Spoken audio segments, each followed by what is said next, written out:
Veš, tu na Ptuju nikoli ni bil dolg čas kot v kakšni vasi Bogu za hrbtom.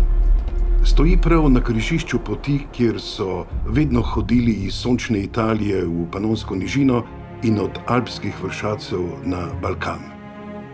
Bogato mesto se je moralo paziti napadov ogrov. Da bi videli, od kod se plazi sovražnik, so Ptujčani postavili mestni stolp. Jaz, Jurij, prisegam, da bom stolp v mestu Ptuju zvesto na skrbi imel, ter bom stolpom vedno podložen mestu in meščanom. Tako mi Bog pomaga in vsi svetniki.